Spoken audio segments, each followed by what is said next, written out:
অতিকৈ চেনেহৰ মুগাৰে মোহৰা তাতোকৈ চেনেহৰ মাকো তাতোকৈ চেনেহৰ ৰঙালী বিহুতি নেপাতি কেনেকৈ থাকো সমগ্ৰ ৰাজ্যতে অব্যাহত আছে এতিয়া বহাগ বিহুৰ উন্মাদনা ঢোলৰ মাত শুনি গা হাতখন হোৱাৰ বতৰত এপাক নানাচি কেনেকৈ থাকে বিহুৱা নচনীসকল শিশুৰ পৰা বৃদ্ধলৈকে সকলো বহাগৰ আনন্দত আত্মহাৰা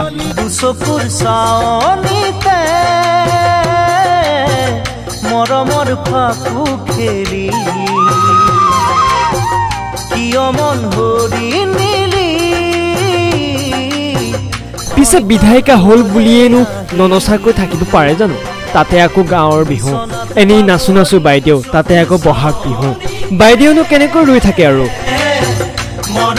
সেয়ে ঢুলীয়া নাচনীয়ে বিহু মাৰি থাকোঁতেই ৰবকে নোৱাৰিলে বিধায়িকাই অৱশ্যে নাম নকলে বুজাত অসুবিধা হোৱা নাই চাগে আপোনালোকৰ হয় হুঁচৰি দলৰ লগত বিহু গাই নাছিলে বটদবা সমষ্টিৰ বিধায়িকা আঙ্গুৰলতা ডেকাই বটদবা সমষ্টিৰ নিজ গাঁও কপাহেৰাত গাঁৱৰ ডেকা গাভৰুৰ লগত বিহু গাই নাচি বৰতাল বজাই আনন্দত আত্মহাৰা হল বিধায়িকা আঙ্গুৰলতা ডেকা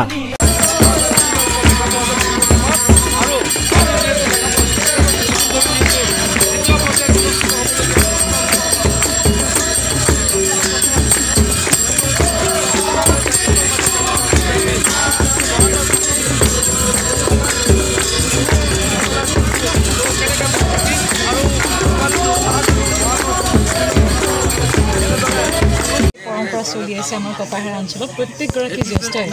প্ৰত্যেকখন চোতালত আহি তেখেতসকলৰ গৃহস্থৰ মংগল কামনা কৰে আৰু এইটো আমাৰ বহুত বছৰ আগৰ পৰা পৰম্পৰাটো চলি আহিছে গতিকে আজিৰ দিনটো আমাৰ কাৰণে খুব এটা সুন্দৰ দিন আৰু আমি প্ৰত্যেক ৰাইজে এই যাতে আমাৰ জ্যেষ্ঠসকলে কেতিয়া আমাৰ পদূলিত আহি পায় সকলোৱে অপেক্ষা কৰি থাকে গতিকে মই জ্যেষ্ঠসকলৰ পৰা আশীৰ্বাদ বিচাৰিছোঁ আৰু কনিষ্ঠসকলে মৰম চেনেহ কৰিছোঁ আৰু লগতে আমাৰ সমান্তৰালভাৱে আমাৰ যাতে এই পৰম্পৰাসমূহ সদায় আগলৈ যাতে এনেকৈ ধৰি ৰাখিব পাৰোঁ আমি সকলোৱে একগোট হৈ সমাজখন নিৰ্মাণ কৰাৰ ক্ষেত্ৰত সকলোৱে একগোট হ'ব লাগিব এনেদৰে এতিয়া সকলোৰে লগে লগে বিধায়িকা বাইদেউৰো গা এতিয়া 7-8খন সকলোলৈকে ৰঙালী বিহুৰ শুভেচ্ছা জ্ঞাপন কৰি ঢিঙৰ পৰা সাইদুল ইছলামৰ ৰিপৰ্ট টাইমছ গুৱাহাটী।